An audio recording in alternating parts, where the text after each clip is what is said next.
Kumusta po ako si Dr. Mila De La Paz, isang board-certified na espesyalista sa kalusugan ng kababaihan at sexual aging na nakatuon sa pagbibigay ng payo para sa mga nakatatanda. Sa loob ng mahigit 3 dekada, nagkaroon ako ng pribilehiyong gamutin ang libu-libong kababaihan mula sa kanilang 30s hanggang 90s. Nasaksihan ko mismo kung paano ang maling impormasyon, hiya at pananahimik na bumabalot sa isang napaka-personal na paksa. Ang masturbasyon ay tahimik na nagnanakaw ng sigla, kumpiyansa, pagiging malapit sa iba, at minsan maging ng kanilang pagnanais na mabuhay. Karamihan sa mga kababaihan ay huli na kung matuklasan ang katotohanan tungkol sa masturbasyon. Kadalasan ito ay kapag nag-iwan na ito ng tahimik na pinsala sa kanilang katawan, isipan at dignidad. Ang ilan ay natutuklasan lamang ito pagkatapos ng isang diborsyo. Ang iba naman ay pagkatapos ng isang nakalilitong pagbisita sa gynecologist. Ngunit para sa marami ang pinsala ay nakatago sa harap mismo nila. Kung ikaw ay higit sa 60 na at sa tingin mo ay alam mo na ang lahat tungkol sa iyong sariling katawan, mag-isip-isip kang muli. Mayroong 4 na partikular na gawi sa masturbasyon, 4 na sikreto sa katunayan na hindi naririnig ng karamihan sa mga kababaihan na higit sa iksing hanggang sa huli na ang lahat. Ang mga ito ay simple. Madali itong ayusin, ngunit bihirang pag-usapan.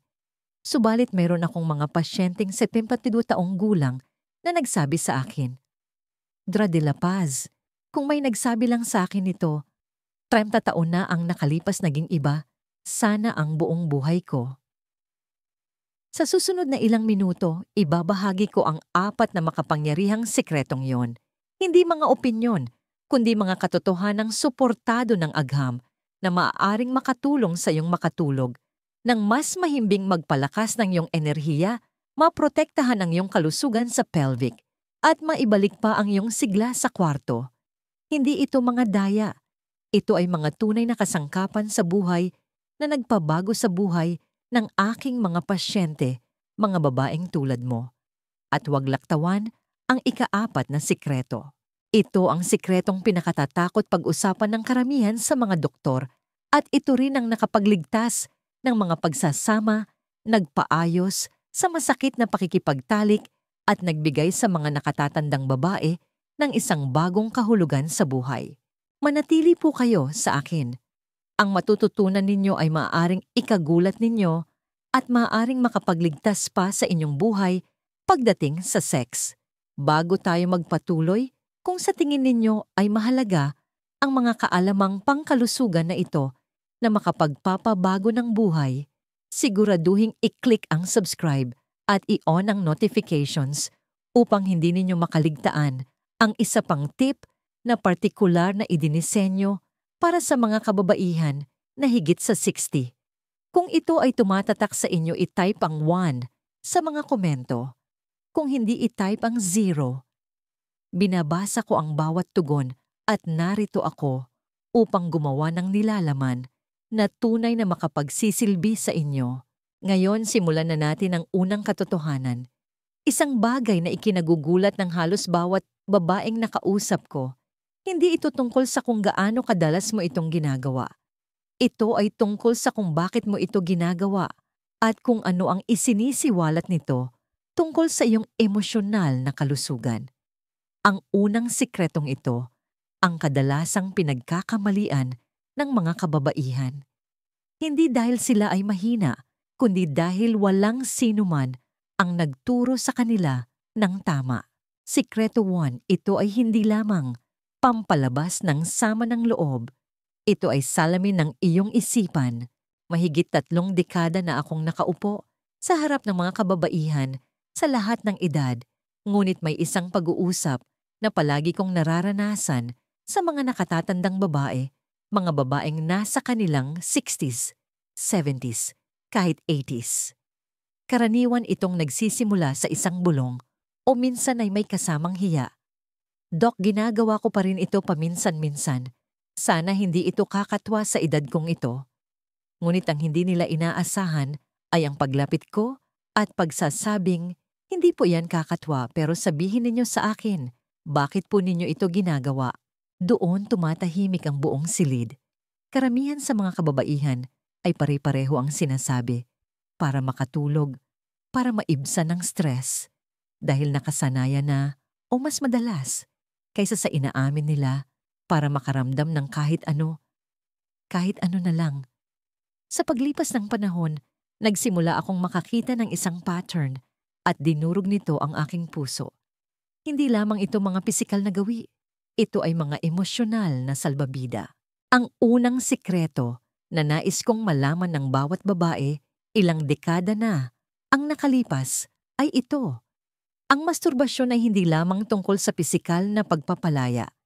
Ito ay isang refleksyon ng iyong emosyonal na kalagayan ng iyong kalungkutan, ang iyong pangangailangan para sa koneksyon ang iyong panloob na pagkabalisa. Hindi lamang ito isang sexual na gawain. Ito ay isang mensahe. At karamihan sa mga kababaihan ay hindi natututong basahin ito. Minsan ay may pasyente ako si Elena, isang retiradong guro mula sa Cebu na nasa early 70s niya. Sinabi niya sa akin na halos araw-araw siyang nagmamasturbate hindi para sa matinding kasiyahan, kundi dahil ito ang tanging sandali sa araw na nararamdaman niyang presensya sa sarili niyang katawan. Ang isang salitang yon ay tumama sa akin na parang suntok, present. Iyon pala ang dahilan. Hindi pagnanasa, hindi pagkabagot. Survival. At napagtanto ko kung gaano karaming sakit pag-iisa at hindi natutugon ng emosyonal na pangangangailangan ang tahimik na dinadala ng mga nakatatandang babae. May isa pa akong hindi malilimutang sinabi ni Elena. Kung may nagsabi lang sa akin noong 40s ako na kung paano ko ginawa ang isang maliit na bagay na ito ay makakaapekto sa pakiramdam ko bilang isang babae sa pagtanda ko nakinig, sana ako. Hindi ko lang alam. Iyan ang punto nito. Ang malaman ang hindi sinabi sa iyo ng sinuman.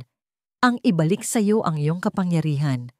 Kapag ang masturbasyon ay bunsod ng emosyonal na kahungkagan o maaari itong maging mapilit, nakakapagod at sa huli ay walang kabuluhan.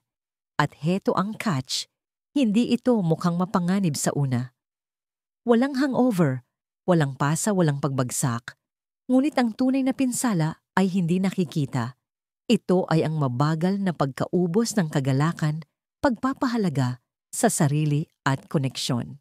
Hindi ako narito para sabihin sa inyong tumigil. Narito ako para tulungan kayong maunawaan kung bakit ninyo ito ginagawa at kung paano baguhin ang relasyon ninyo sa inyong sariling katawan. Kung ito ay naging isang mekanikal na gawain, isang paraan para magpalipas ng oras o para iwasan ang mahihirap na emosyon, maaring oras na para huminto at magtanong, ano ba talaga ang kailangan ko ngayon? Kaginhawaan haplos, pagiging malapit pagtanggap sa sarili. Kapag natutunan ng mga nakatatandang babae na harapin ang bahaging ito ng kanilang sarili, nang may pag-usisa at habag hindi lamang dahil sa pagmamadali, nagsisimula silang gumaling. Nagsisimula silang muling kumonekta sa kanilang mga katawan at higit sa lahat sa kanilang panloob na buhay. Ang kamalayang ito lamang ay nakatulong sa marami sa aking mga pasyente na makahanap ng bagong kapayapaan maging ng dignidad. At iyan ang dahilan kung bakit buong paninindigan kong sinasabi ito ang sikretong nais malaman ng bawat nakatatandang babaeng nakilala ko ng mas maaga sa kanilang buhay. Maaari sana nitong mailigtas sila mula sa maraming taon ng tahimik na pakikibaka emosyonal na pagkalito at paninisi sa sarili. Ngunit ang katawan ay hindi lamang sumasalamin sa emosyon. Iniimbak din nito ito. At iyan ang nagdadala sa atin sa susunod na sikreto dahil ang nangyayari sa loob ay nakakaapekto sa isang bagay na bihirang isipin ng karamihan sa mga kababaihan hanggang sa huli na ang lahat ang kanilang kalusugan sa ari. Kung narito ka pa rin at ang mga kaalamang ito ay tumatatak sa iyo, mag-comment ng numerong 1 sa ibaba para lang malaman kung kasama kita sa paglalakbay na ito. Ngayon magpatuloy tayo at alamin ang ikalawang sikreto. Sikreto do ang pinsala sa ari, dulot ng pananahimik. Kung may isang bagay na nais kong maunawaan ng mga nakatatandang babae nang mas maaga sa kanilang buhay, ito iyon. Ang iyong katawan ay nagtatala. At kung babaliwalain mo ito, magbabayad ka. Napakaraming babae na ang nakita kong pumasok sa aking opisina na may mga sintomas na akala nila ay bahagi lamang ng pagtanda, panunuyo ng ari, masakit na pakikipagtalik o yung nakakainis na pangangati na hindi kailanman tuluyang nawawala. Ngunit kadalasan ang ugat nito ay nagmula pa ilang dekada na ang nakalipas sa kung paano nila tinrato ang kanilang sexual na kalusugan, kabilang na ang isang bagay na personal at pribado tulad ng masturbasyon. Iniisip ng karamihan sa mga kababaihan na pagkatapos ng menopause ang bahaging ito ng kanilang katawan ay basta na lang nagsasara. Ang hindi nila napagtatanto ay lubos itong tumutugon sa kanilang sexual na ritmo at kung gaano kadalas at gaano ka-mindful nilang nararanasan ang pagkasigla ay maaring gumanap ng malaking papel sa pangmatagalang kalusugan nito. Hindi ito tungkol sa pagkakasala o pagkontrol. Ito ay tungkol sa daloy ng dugo. Ang iyong mga tissue sa ari ay hindi idinisenyo upang mapabayaan. Yumayabong ang mga ito sa regular at katamtamang aktibidad, hindi sa mahabang panahon ng kawalan. Kung walang regular na daloy ng dugo, mula sa pagkasigla ang mga tissue ay maaring numipis manuyo at mabawasan ng pagkaelastiko, isang kondisyon na tinatawag na vaginal atrophy. Naaalala ko ang isang pasyente na nagngangalang Susan, 68 taong gulang, isang kahangahangang lola mula sa Baguio. Dumating siya matapos subukang makipagtalik sa kanyang asawa sa unang pagkakataon sa loob ng maraming taon. Napakasakit nito, umiyak siya. Natakot siya na may malubhang mali sa kanya. Sa kabutihang palad, hindi ito cancer. Ngunit ang kanyang mga tissue sa ari ay sobrang atrophied na. At nang tanungin ko siya tungkol sa kanyang mga gawi, sinabi niya na inakala niyang ang bahaging iyon ng kanyang buhay ay tapos na pagkatapos ng menopause. Ngunit ang kanyang katawan ay nagpapadala ng malinaw na mensahe, humihingi ito ng atensyon at pangangalaga. Tumingin si Susan sa aking mga mata at sinabing, "Dok, walang sino man ang nagsabi sa akin na mahalaga ito. Walang ni isang tao sa buhay ko ang nagsabi na ang use it or lose it ay naaangkop pala dito." Ang sandaling iyon ay tumatak sa akin dahil hindi siya nag-iisa. Karamihan sa mga babaeng ginagamot ko para sa masakit na pakikipagtalik ay hindi kailanman nasabihan na ang kanilang mga sexual na gawi, lalo na ang maingat na pansariling pagpapasigla, ay maaring maprotektahan ang maselan at mahalagang bahaging ito ng kanilang kapakanan. Ang nais nilang malaman ng mas maaga ay ang pagkasigla ay bahagi ng kalusugan ng ari. Pinapanatili nitong dumadaloy ang dugo, nananatiling makapal at basa ang mga tissue at maaaring mabawasan pa ang panganib ng mga impeksyon sa ihi-UTI. Hindi ito tungkol sa paghabol sa mga orgasm. Ito ay tungkol sa isang ritmo na gumagana. Kasama ng iyong katawan, hindi laban dito. Ang banayad at maingat na pagpapasigla ilang beses sa isang linggo ay napatunayang lubhang kapakipakinabang. Ang susi ay ang pagiging pare-pareho pag-aalaga at pakikinig sa iyong katawan, hindi ang pagsisikap na ayusin o pilitin ng anuman. Ito ang mga pag-uusap na sana ay ginagawa natin sa mga nakababatang babae, hindi lamang sa mga nahaharap na sa mga kahihinatnan. Ngunit kahit ngayon, hindi pa huli ang lahat para baguhin ang iyong landas.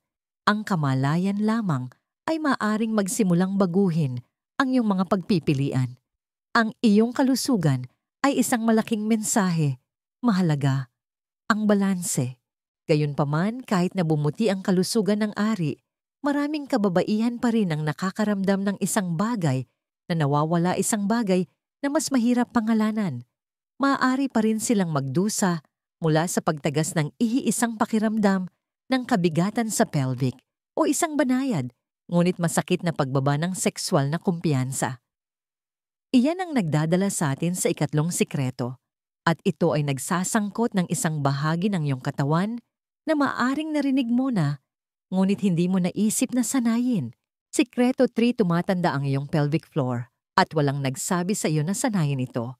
Noong una akong nagsimulang mag-practice ng medisina, ito ay isa sa iilang bagay na pinag-uusapan namin sa kalusugan ng kababaihan, ngunit karaniwan ay pagkatapos lamang ng panganganak. Ngunit pagkatapos ng 30 taon, masasabi ko sa inyo, nang may ganap na katiyakan, ang pagpapabaya sa iyong pelvic floor habang ikaw ay tumatanda ay isa sa pinakamalaking pagkukulang sa kalusugan ng kababaihan, at ito ay nagdudulot ng mas malaking pinsala sa mga nakatatandang babae kaysa sa kanilang inaakala. Ang iyong pelvic floor ay isang grupo ng mga kalamnan sa ilalim ng iyong katawan. Ang muscular sling na ito ang kumokontrol sa lahat mula sa iyong pantog at bituka hanggang sa tindi ng iyong mga orgasm. At tulad ng bawat ibang kalamnan sa katawan, humihina ito sa pagtanda, lalo na kung hindi mo ito kailanman sinanay. Ang pagkakaiba, kapag humina ang iyong biceps, nahihirapan kang magbuhat ng mga pinamili. Kapag humina ang iyong pelvic floor, nawawalan ka ng isang bagay na mas malalim, kumpiyansa, control, at minsan maging dignidad. Naaalala ko ang isang babae na nagngangalang Lorna, 74 taong gulang, matalino, isang retiradong librarian mula sa Quezon City. Lumapit siya sa akin hindi dahil sa sakit, kundi dahil may hindi tama sa kanyang pakiramdam. Ang kanyang mga orgasm ay parang mapurol. At kamakailan, napansin niya ang isang maliit na tagas tuwing siya ay tumatawa o bumabahin. Sabi niya, "Doc, hindi ko na maramdaman ang sarili ko." Tumatak sa akin ang pangungusap na yon. Hindi ko maramdamang malusog ako. Hindi ko maramdamang malakas ako. Kundi hindi ko na maramdaman ang sarili ko. Nagsagawa kami ng pagsusuri. Sa pisikal maganda ang kanyang kalusugan, ngunit ang kanyang pelvic floor mahina. Ang mga tao ng pag-upo, mga pagbabago sa hormonal, at ang hindi kailanman pagsabihan na alagaan ang mga kalamnan na yon ay nag-iwan sa kanila na halos hindi na gumagana.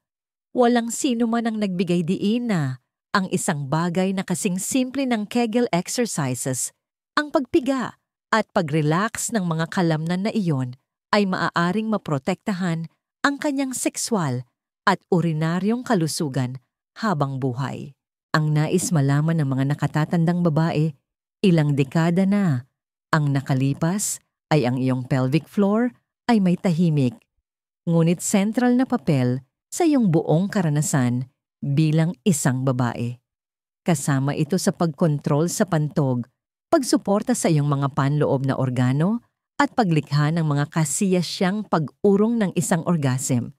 At kapag humina, ang mga kalamnan na yon, hindi ka lang nawawalan ng lakas. Nawawalan ka ng sensasyon, control, at maging ng pakiramdam ng kasiyahan na dati mong ipinagwawalang bahala. Ang magandang balita, hindi pa huli ang lahat para palakasin ito.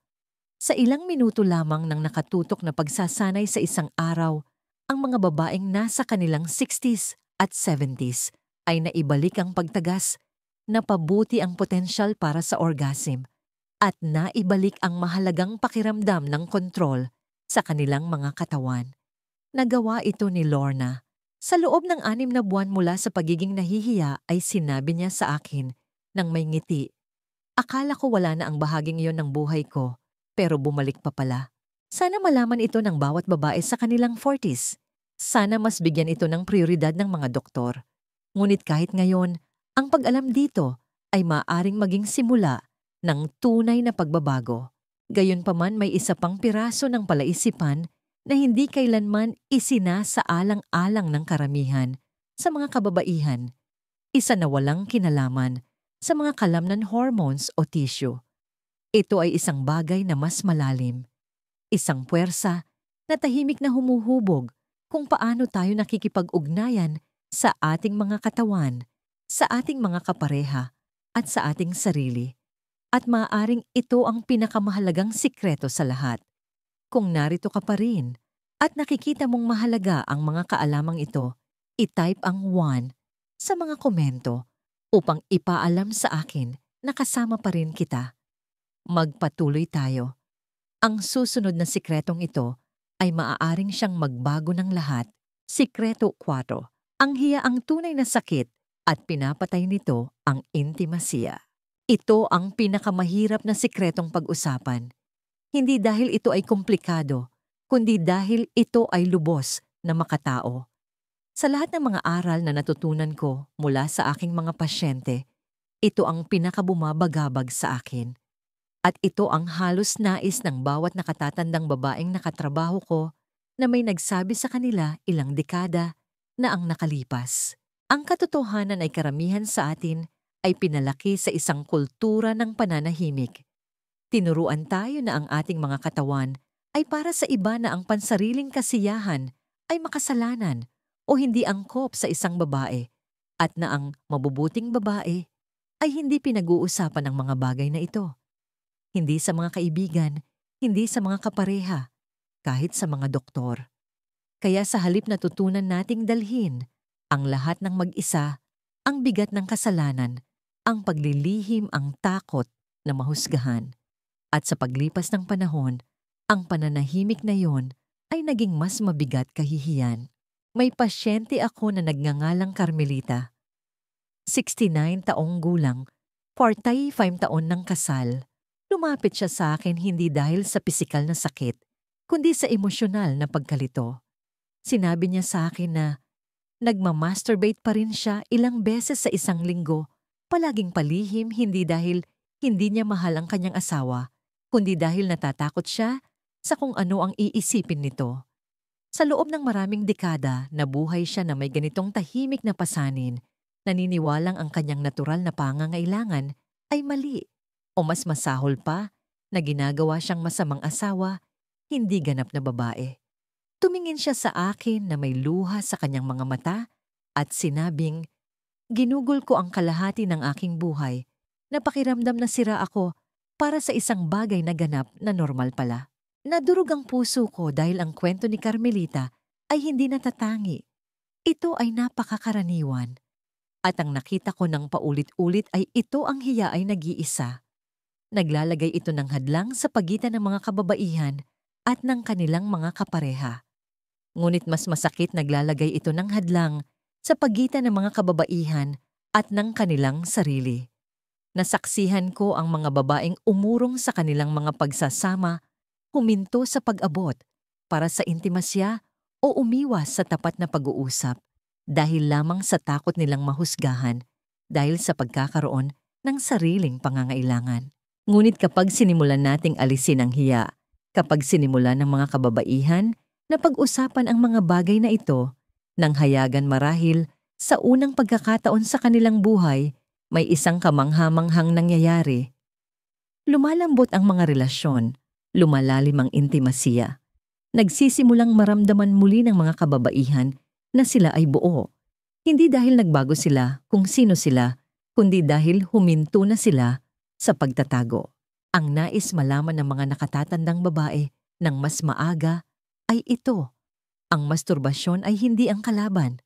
Ang pag-iisa ang kalaban. Ang mga sikreto. Ang pananahimik. Kapag tinatrato mo ang iyong katawan ng may respeto at ang iyong mga pangangailangan ng may katapatan, binibigyan mo ang iyong sarili ng regalo ng dignidad. At ang dignidad na yon ay maaring magbago ng paraan ng iyong pakikipag-ugnayan sa lahat ng nasa paligid mo. Sa huli sinabi ni Carmelita sa kanyang asawa ang lahat. Natakot siya ngunit sa kanyang pagkagulat hindi ito tumalikod. Lumapit pa ito. Nag-usap sila sa unang pagkakataon sa loob ng maraming taon tungkol sa kanilang mga pagnanasa, kanilang distansya at kanilang mga pag-asa. At nagsimula sila dahan-dahan na muling kumonekta, hindi lamang pisikal kundi emosyonal. Sinabi niya sa akin kalaunan, "Akala ko sisirain kami nito, pero ito pala ang nagligtas sa amin." Iyon ang dahilan kung bakit sinasabi kong Ang sikretong ito ay maaaring ang pinakamakapangyarihan sa lahat dahil kapag sa wakas ay binitawan ng mga kababaihan ang hiya, mayroon silang nakukuhang pabalik na inakala ng marami na nawala na magpakailanman koneksyon. Ngayon, kung umabot ka hanggang dito, nais kong magbahagi ng isang huling mensahe. Dahil ang pag-alam sa 4 na sikretong ito ay simula pa lamang. Ang susunod na hakbang ay ang gawing simpleng pang-araw-araw na gawi, ang kaalamang iyon na talagang makapagbabago sa iyong pakiramdam, pisikal, emosyonal, at maging espiritual. At iyan mismo ang ating susunod na pupuntahan. Ang pinakamagandang taon ng iyong pagkababae ay maaring nasa harap pa.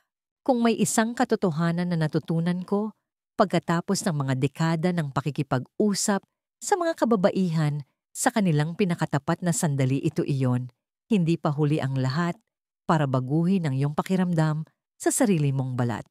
Ang 4 na sikretong ito, ang pag-unawa kung bakit ka nagmamasturbate, ang pagpapanatili ng iyong kalusugan, sa ari ang pagpapalakas ng iyong pelvic floor, at ang pagbitaw sa hiya ay hindi lamang tungkol sa sex.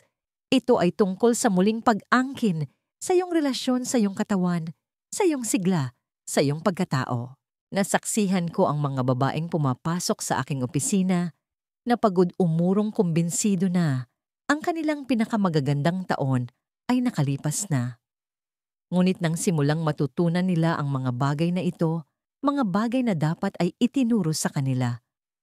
40 taon na ang nakalipas, may nagbago. Mas tumuwid ang kanilang pag-upo. Mas madalas silang tumawa.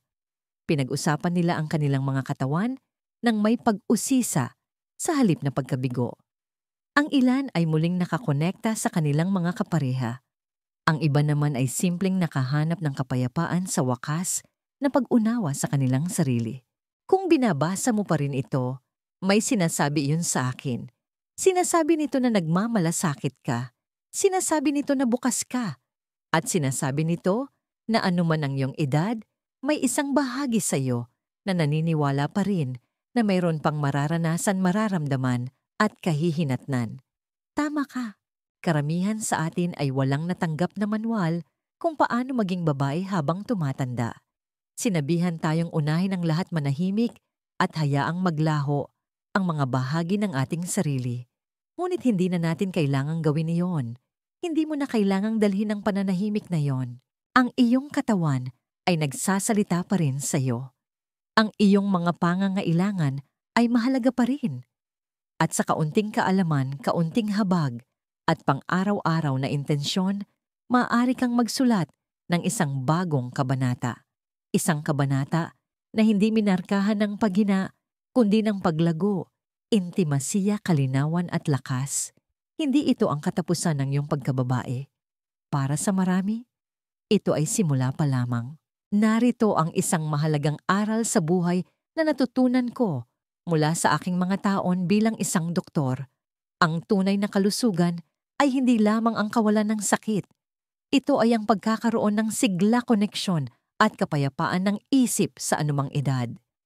Ang pag-unawa at pagyakap sa lahat ng aspeto ng iyong sarili, kabilang ang iyong sexualidad, nang may katapatan at walang hiya, ay isang pundasyon ng siglang yon. Huwag hayaang diktahan ng pananahimik o maling impormasyon ang iyong kapakanan. Kung ang mensaheng ito ay nagsalita sa iyo o nagpaalala sa iyo ng isang taong mahalaga sa iyo, huwag mo itong sarilinin. Mangyaring i-type ang "handa na ako" sa mga komento sa ibaba kung ikaw ay nakatuon sa muling pag-angkin ng iyong kalusugan at kumpiyansa, o ibahagi kung aling bahagi ng talakayang ito ang tumatak sa iyo. Mag-subscribe po kayo para sa karagdagang mga kaalaman na idinisenyo para sa mga kababaihan na higit sa 6 at pakiusap. Ibahagi ang artikulong ito sa iyong mga kaibigan, kapatid na babae, o sino mang babae sa iyong buhay na maaaring makinabang. Ang usapan ay nagsisimula dito at hindi ka nag-iisa.